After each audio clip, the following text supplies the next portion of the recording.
Welcome once again. Let's talk about Robinhood and Terra Classic. Just recently, after Binance banned Terra Classic, Robinhood have actually come out to say this, that look, since so many people started asking questions why a lot of people are not actually the Robinhood and then other crypto exchanges are not supporting mostly small cap coins and also helping them to grow. And Robinhood have actually come out to say, look, we are ready to support any crypto coins. We are ready to do it. But first of all, before we can work, before we can list, before we can partner with any coin, definitely we also have our own rules and regulation. So we don't just wake up one day and decide to list a particular coin, because we care so much about our customers, and we also want to make sure that any coin that is being listed on Robinhood must meet our terms and conditions. And let me just give you the top two terms and conditions which they need. Number one is that one of the terms and conditions is that you must first of all be present on social media. Okay, your social media presence must be. They want to see how many followers you have. They want to see how present you are online, how people really talk about, how people know about such coin, which I know that Terra Classic for now, they are still working on that. They don't have that for now.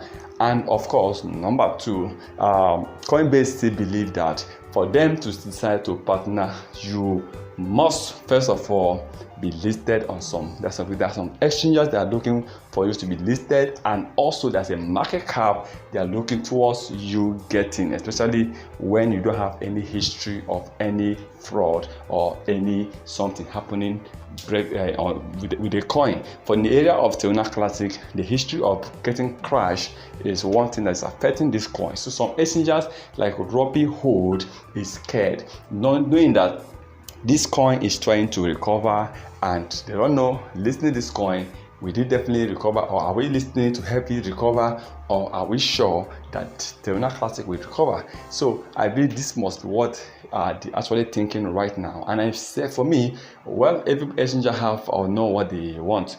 Just like Coinbase, they listed this coin and they decided to remove this coin. Then for Robinhood, they're looking at what criteria this Terra Classic must meet before they can decide to list Terra Classic LUNC coin. So everyone thinks that they have their own rules and regulations.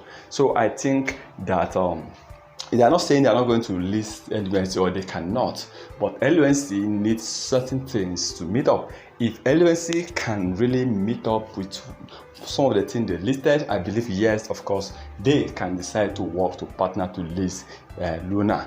And for Luna, they still need to meet up. For me, many exchanges have already listed this, and don't tell me that Robinhood are better than the Binance, are better than Kucoin that listed this. So, but of course, they are private companies, they know what they want. So we have to respect their own desire for the coins they wish to list or they wish to partner. After it took them so long before they are able to list, to start talking about coins like Shiba Inu. Okay, well, that's everything. We believe that at the end of the day, we want to see LUNC doing well in the market. Please remember, this is not a financial advice, so please kindly do your own research before taking any decisions.